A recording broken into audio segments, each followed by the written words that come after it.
Hey everyone, welcome back to the DS3 podcast. I'm Jeffrey Kang. I'm part of the online content team at DS3. And with me today, I have Professor Sam Lau from our very own HDSI. Sam, how are you doing today? I'm doing all right. It's nice to be here.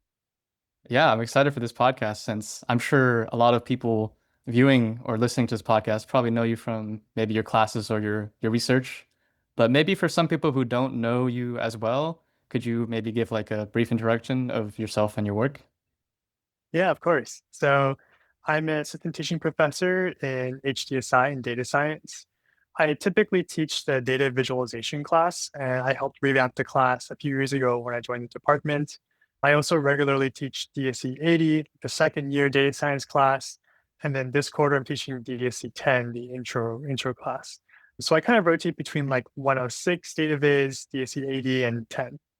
In terms of research, what I'm broadly interested in is how AI can be used to help people learn programming and data science, whether that's via tools for instructors or tools for students or curriculum for how we can teach students how to use AI tools properly. Wow, that's awesome. Yeah, it's nice that you can like, I guess, combine your research and like your teaching aspects of your job together. Yeah, I just want to ask you, first of all, like, could you walk us through your journey on how you got here at HCSI? Like, I guess maybe how you got interested in data science and teaching, or even like in academia in general? Yeah, for sure. So I think I always enjoyed teaching a lot. So I did my undergrad at Berkeley, and at Berkeley, there's like this culture of allowing undergrads to TA for classes. And so I was able to become a TA at Berkeley like pretty early on. I think like by my second semester freshman year, just because of the culture there, I think was like very, what is it? They put a lot of trust in their undergrads. I'll just say that. And so I knew I really enjoyed teaching. I wasn't sure if I wanted to make it a career.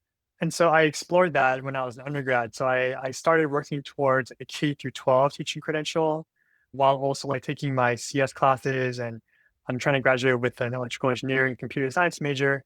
I did a few software engineering internships as an undergrad. And I think overall, through all of that process, I kind of realized, well, I enjoy teaching, but also K through 12 teaching is like challenging in many ways. I don't know if any of you are like know someone who's a K through 12 teacher. I just send them your support, and like like send them your emotional support because it's a tough job. So I think for me, I my journey into academia was pretty much like, well, I want to teach. I want a teaching job where I could have a lot of like freedom to innovate and do what I thought was cool things with the classroom. And that eventually led people to suggest to me, like, you pretty much have to do a PhD if you want to become a teaching professor. I said, that's like 5 years of my life. Like, why would I do that? Decided to try it out anyway because I thought, the people that were giving me this advice were like other faculty and people who I thought knew what they were doing. So I came to UCSD for my PhD, started in 2018 with Professor Philip Glow.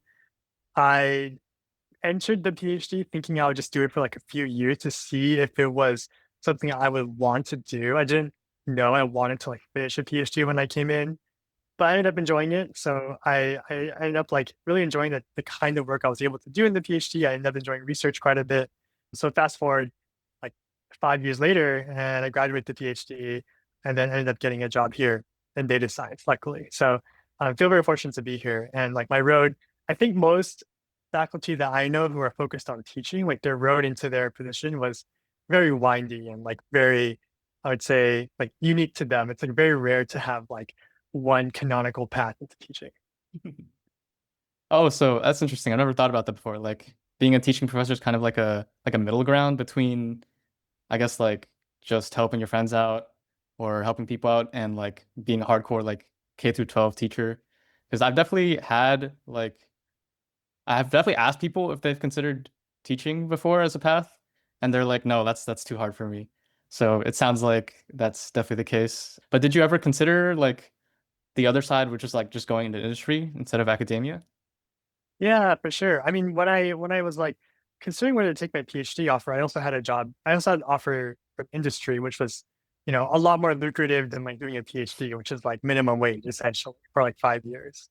And so yeah, I gave it some serious thought, and I think like the thing that eventually took me over to do a PhD was just for myself, I just really valued like intellectual freedom, like the ability to do what I wanted. And my experience, at least in industry, were very much not that in the sense of like, yes, like you can like write the code the way you want, but also in many cases, like someone else is telling you what you should be doing and working on.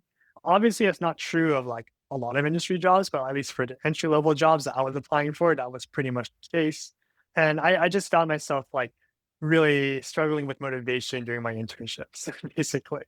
And so I thought I decided to follow that signal and follow my gut on it and like try to do something that I thought at least like I could at least align with like what I wanted to do with my life near term. So I would say like that ended up working out well for me. I would say teaching in general is like not something you have to do as a career, even if you really enjoy it. I think there's just like some psychos like me that like really have to teach in order to like feel happy. And I think that's for people like that, I would say like, yeah, definitely consider like doing academia and being a teaching professor. Wow, that's that's pretty interesting. That like, I guess yeah, I think of professors usually because I interact them with them in the classroom, so I definitely think of them more as teaching. But it definitely makes sense that that's not entirely their jobs. I guess you already touched on this a bit, but like, what advice would you give to people like in the same spot maybe that you were in like a decade ago? Of like, should I go in industry or maybe like I could follow my own values but get paid less and have to like work harder, or I guess not work harder, but just work differently. Yeah, I think it's a good question. And like it's a very personal question and it's different for every person. I would say that for most people, it probably makes the most sense to like consider industry as a first option. Simply because like I think it's probably the most balanced approach in some sense. Like you can there are, more companies than just like like Meta and Google that will hire and you can, find your own path in industry. Like industry is not just like one big bucket of like work that you have to do. I would say academia is probably shouldn't be most students' first option unless you really know you want to do research. And I say that just because like there's opportunity cost to doing a PhD, right? Like you have to be willing to spend like 5 years of essentially your prime, right? To like do research. The payoff in terms of like finances is pretty much not worth it if you're especially if you're in a field like computer science or data science compared to going in the industry.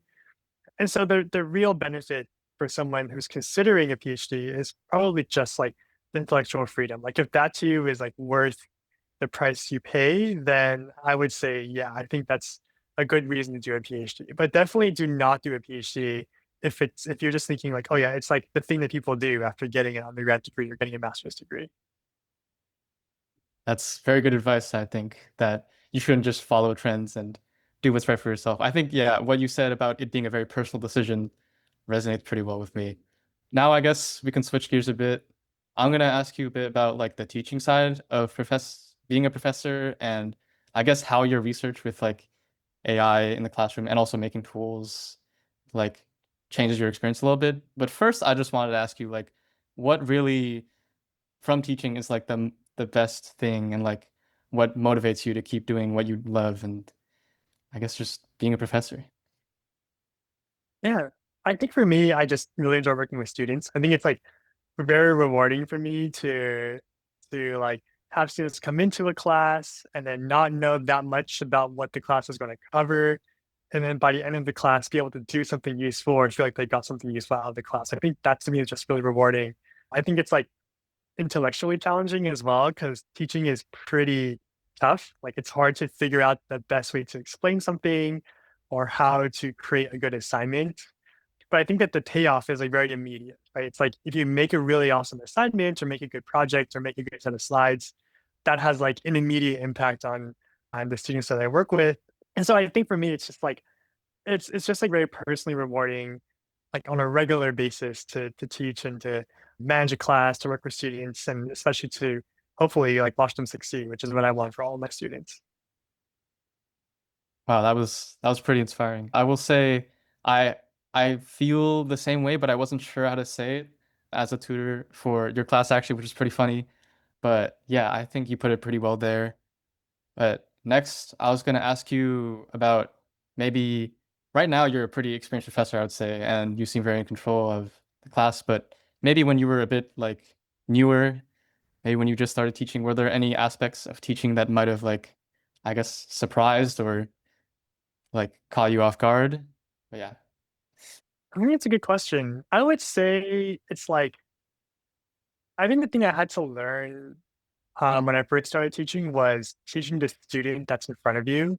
So I think like it's like a common saying among instructors that like you can't teach the student you want to have in front of you. You have to teach the student in their current spot. So I think it's like the mentality that when a student comes up to you asking for help during office hours, let's say, or like you're teaching a class, like you students don't come in with a blank slate. They come in with ideas and preconceptions about what the topic you're teaching is. And this is like something that we've found out very concretely in physics, for example, where like a lot of the intuitions about physics probably are not quite right, like not super aligned with physics. And a lot of what an intro physics class has to do is take what you think is right about physics and like rewire that in your brain. Say, okay, like this appears to be like it looks like when you like roll a ball, it slows down, but that's really not because of the ball itself, it's because of friction acting on the ball.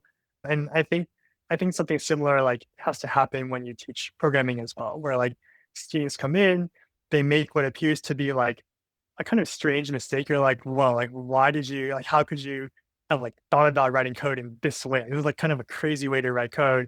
And I think the thing I had to learn coming in was that like, well, there's a reason why mistakes are made. Like people have ideas about how code should be written. And it's like generally a lot more effective if you can try to understand why that is rather than just approaching it from like, oh, this is a mistake that I have to fix, to approach it instead from the perspective of, okay, like this is an idea you have about programming that is like sort of right. And it's right for these reasons, but it's not quite right for, some other reasons. And to work with the student to address that.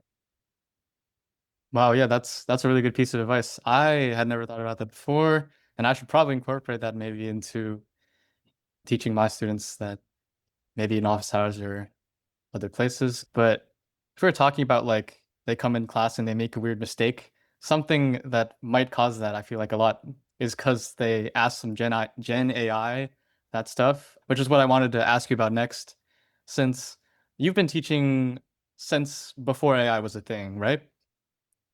Yeah. Yeah, so I wanted to ask you what's like the most significant changes you've noticed pre-AI and post-AI and like what's good, what's bad, and I guess just your general thoughts on how AI should be used by both instructors and the students. Yeah. Yeah.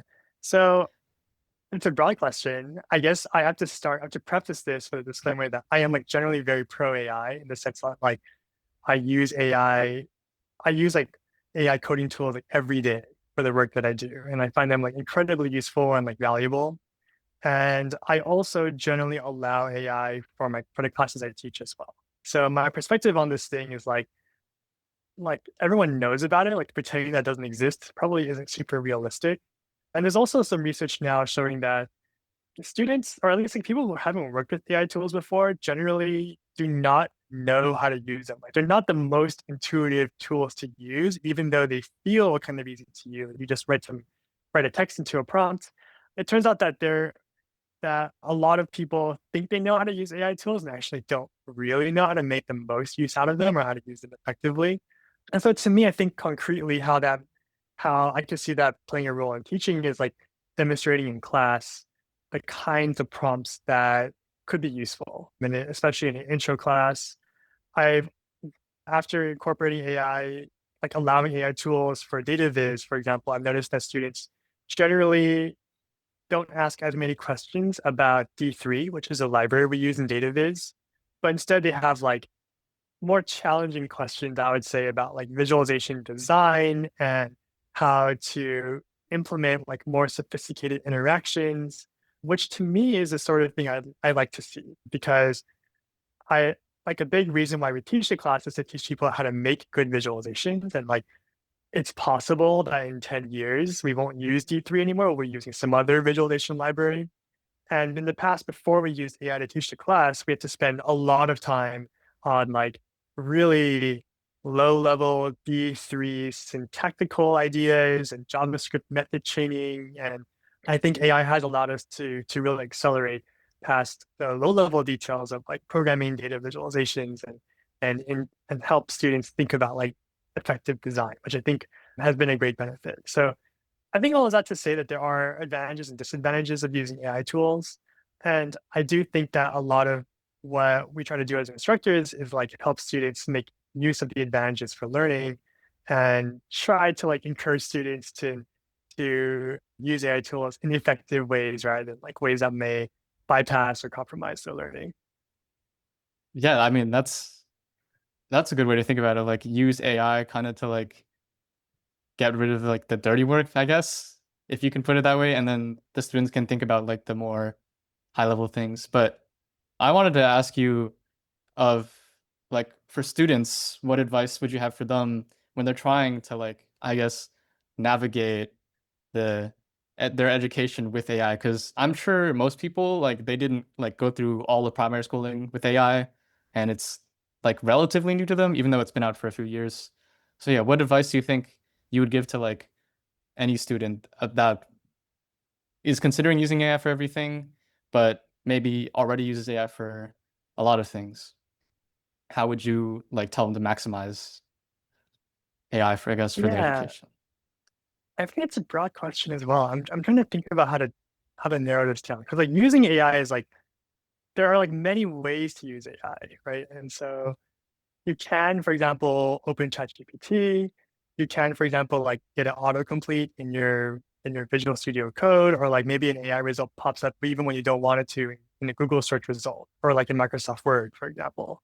I think for me, what I would encourage students to do is like try to stay up to date with what is happening in the AI world, simply because like the tools are evolving so quickly that even knowledge from like 6 months ago or like 12 months ago is like pretty far behind what we know now about like current AI tools. So I guess one, like try to stay up to date. There are like blogs and like websites you can follow for that. Like I would recommend stuff like Latent Space and like Simon Willison's blog. And I would just encourage students to like one, like stay up to date and then also to try the tools out themselves. Like I would really I hope that students can develop their own intuition and understanding about how AI tools work and what they're good or not so good at doing. I have been hearing from industry that like they expect more and more of these skills from new grads. So for example, like Netflix has like been pretty famous about never hiring new grads up until like just a year or two ago. And it's because from what I understand, it's like because their senior engineers are like AI have been kind of resisting AI and they really want to bring the benefits of AI for engineering into their company. So they've actually opened up hiring for entry level engineering positions because they want people who've been using AI for like multiple years and have like fully invested into the AI world, or at least like know a lot about it. And so I would think there's a real difference between reading about AI and hearing about it from your friends and like trying it out yourself. So I really encourage students to really give the tools a shot. And that's pretty much the only way you can develop some real intuition about how the tools work. Mm. Yeah, I think that's a good point. Like, even if you are kind of against it, like I used to be pretty against it, but you should still like try them out and see what's happening with them, and then maybe your opinion will change. I'm sure a lot of people are anti-AI and still probably refuse to use AI tools, but I think giving them a shot is a good piece of advice for I guess anyone in general. But yeah, if we're talking about like students using AI and stuff, I know that that's a big part of your research and like I guess how AI and students like are kind of evolving right now together. But I wanted to ask you like is there anything in that research that really surprised you or like I guess that you just thought was important? Yeah. So I will say that the results from AI research and learning right now is like still very early stage. So research projects tend to take longer and like the publication cycle is pretty long. So even though like large language models have been popularized for at least a few years now, I think the research is still very preliminary. What we do know at this point though is that the results are kind of mixed. So like some studies find that in programming specifically, students do learn more with AI tools. Like so, for example, you can imagine a task where you give students a pretest, let students use AI tools to learn something about programming, like learning how to use conditionals, and then you give them a post test without access to an AI tool. There are studies that show that students do better on that post test. There are also studies that show that students do worse in the post test. And I think what's emerging now is that the way students use AI is like what we think makes a difference right now. So like there's a recent study by Anthropic where students who had access to AI tools during like the learning phase of the experiment generally did worse on a post test, except for the students that asked follow-up questions about why the code worked the way it did. And so to me, that kind of signals that like just allowing or disallowing AI is probably too like coarse of a measure, too coarse of an intervention to really study with any real like substance. And what we need is some way of measuring how like whether students using AI in specific ways contributes more or less to learning. So I think all of that is to say that AI is such like a multi-purpose tool that it's at this point the best advice I can give to students is like just try to think carefully about how AI can supplement your learning and know that at the end of the day, you will be responsible for the work that you do. Like if you go into industry and like you make a mistake and it's because you rely too much on an AI tool, no one's gonna fire an AI tool. Instead, they're gonna like put you in trouble. And so ultimately, like you are the one humans are going to be held responsible for what they do. But at the same time, like AI tools can really help humans do more creative, more thoughtful, or at least like, you know, higher quality work if they know how to use the tools properly.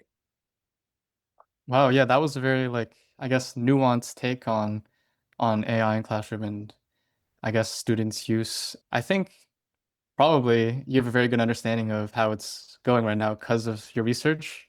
But I wanted to ask about maybe the history of your research, like how you started and how it evolved as AI also evolved in the recent years. Yeah, yeah. So I think my research field generally is in a subfield of computing called human computer interaction, which basically studies like how people use or interact with computation in like the various ways that it happens and how we can make the interaction better, more productive, more creative, streamlined, et cetera. There's like many types of things that HCI people study. So when I first started doing research, I was primarily interested in like data scientists. So like people working with data and computational notebooks like Jupyter. And we were interested in like studying how one, like what the breadth of these tools were, and then two, like whether we can make programming more accessible for people who perhaps like didn't really care that much about the code they wrote, but just wanted to get a result. So it's pretty common that like in a research lab or just like in science in general, aside of programming, that people want to use program as a means to an end rather than as like the ends themselves. So like you just want to make a plot of your data. You don't really care whether your code is in Python or in R or in C++. If you just want a plot to come out and you want to like look at it and then use it to make a decision about what experiment to run next. So a lot of my earlier work focused on what focused on those people, which we call like end user programmers in the space. We also did some work around like teaching data science, like the kind of like the interplay of like computing and statistics, as well as like the challenges of updating large courses. And then one of the projects I worked on in my PhD is called Pandas Tutor. So I also worked on this visualization tool for Pandas code, which is like the tool of choice for people working with data tables in Python. And we built this tool to help people visualize their programs. So a lot of my earlier work was kind of around like the the process, maybe like what real people do with programs, and then ways of teaching that to students or making program execution more, I guess, easier to understand. And then nowadays, a lot of my work is around how instructors have reacted to the emergence of AI tools and about how we can like help instructors, I guess, like address their fears around using AI tools. Yeah, I mean, I saw it sounds like you're doing a pretty good job because I remember seeing I skimmed over your website and it looks like you've done a lot of work in the recent years about that. But I was also pretty, I guess, intrigued by the pandas tutor. You kind of mentioned it in your previous response, but there are a lot of people using this tool, right? Like I remember in my all my undergrad data science classes, all the professors were like, use this like tool to help you visualize what's going on. It'll definitely make your learning easier. I just want to ask about that a little bit more. And also, I remember reading on your website that you were involved with like the development of Data Hub, which is like the framework that we all use for like, I guess, our data science undergrad classes and even COGS classes as well. So yeah, I wanted to ask like, what was your story with developing those tools and getting the idea, executing the idea, and then distributing it to as many people as use it today?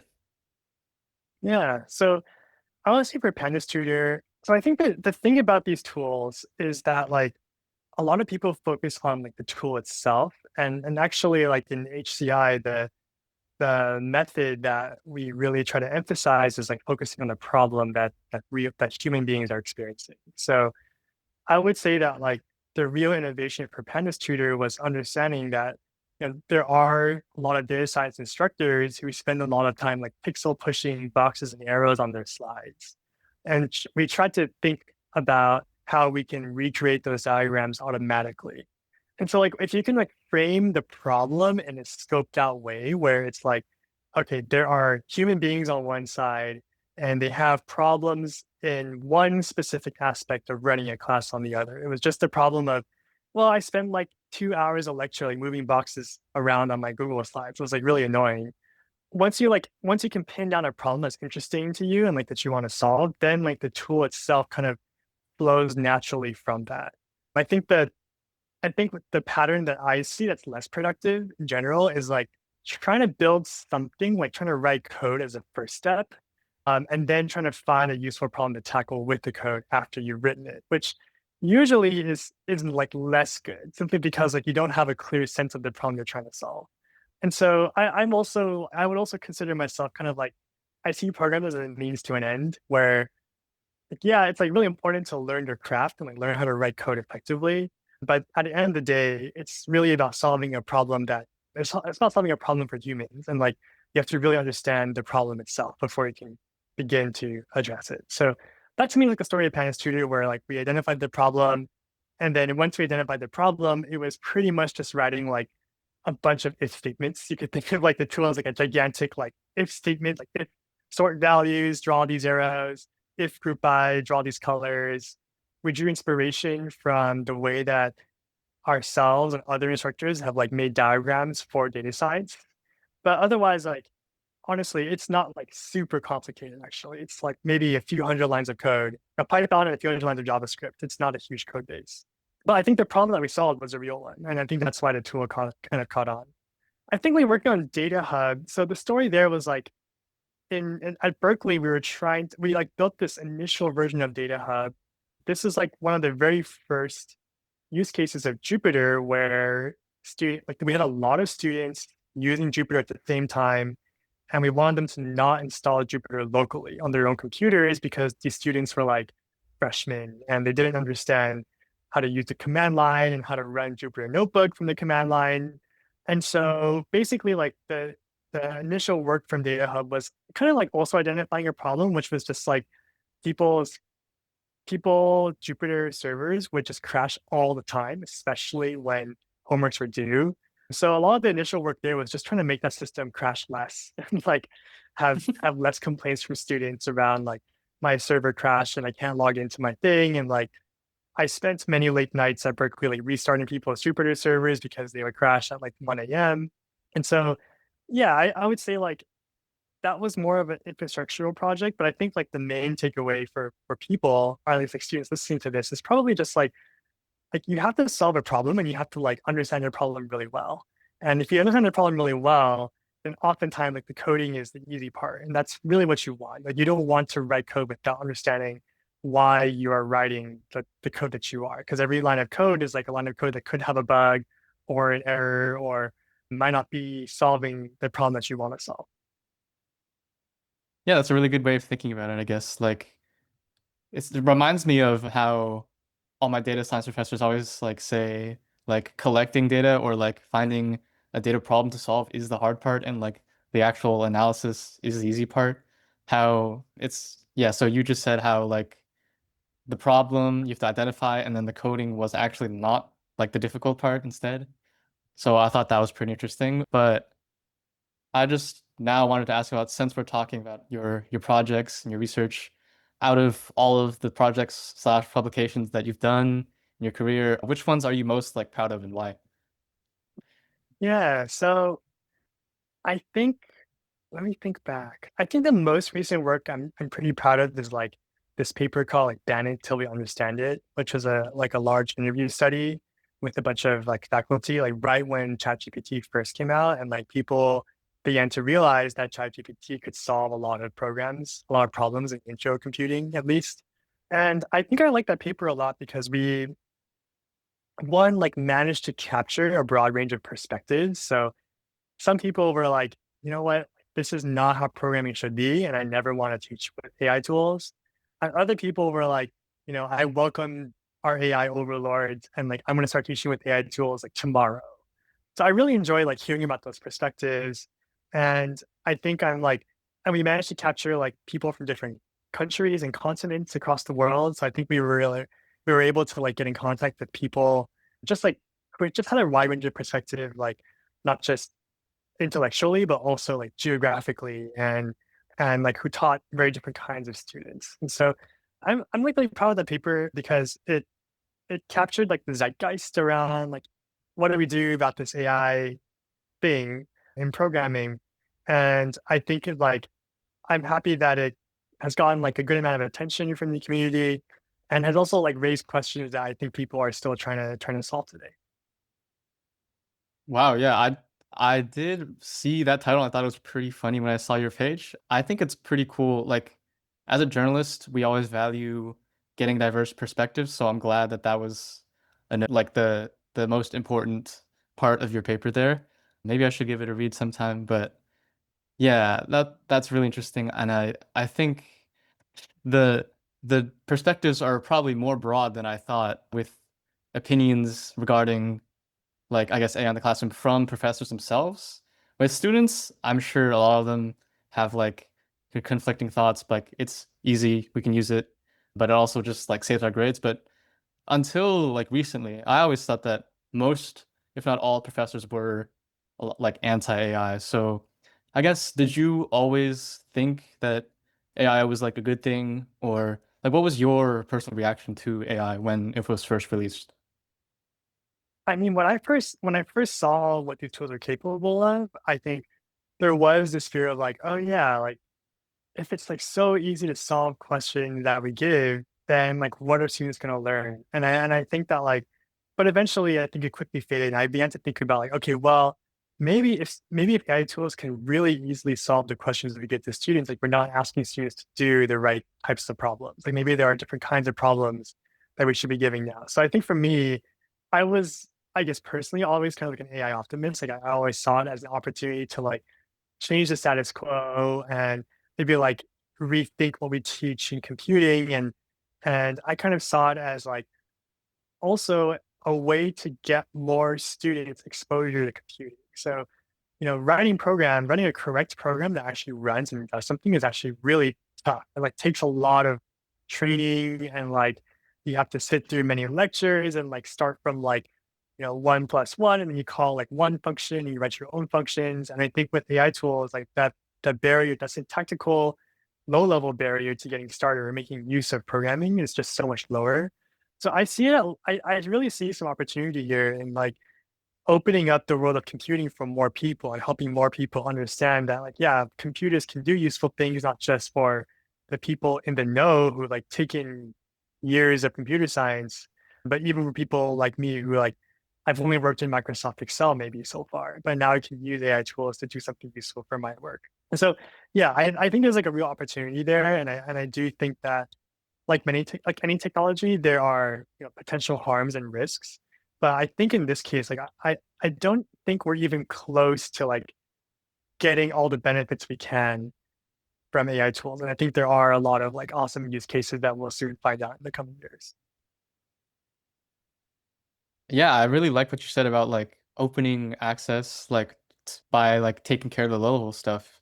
Since this kind of reminds me of like how when I was growing up, like the people who took a lot of like private tutoring or maybe or like were super experienced with the subject, they could just kind of be in the know and there's like a big kind of invisible barrier between them.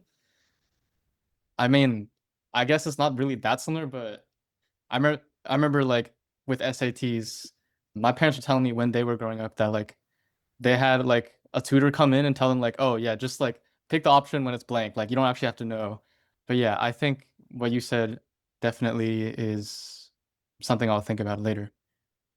Now, we've been talking a lot about your research and I guess your teaching, but I just want to ask maybe a fun question for a change, which is if you were to teach a course like about anything that you don't even have to be like the top expert about anything and it doesn't have to be related to your field, which one would it be and why? I mean, I can give you an answer that's like a data science answer. Is that something you're looking for? Like if I were designing a class for a department, What? Sorry. like is there a question like if I could just like propose a new class to offer at UCSD, what would it be? Yeah, maybe. Well, I guess you could Um, give like a realistic answer and an unrealistic dream answer. sure, sure. I guess realistic answer really quickly because I see we're getting close to time here is like it's like always been like a goal of mine to build an AI engineering class. So something like software engineering, but for people who want to get machine learning models in like making predictions for other human beings, I think is like something that I've always wanted to do. And will maybe actually happen in the near term. We'll see. Fingers crossed. Fun class I like to teach.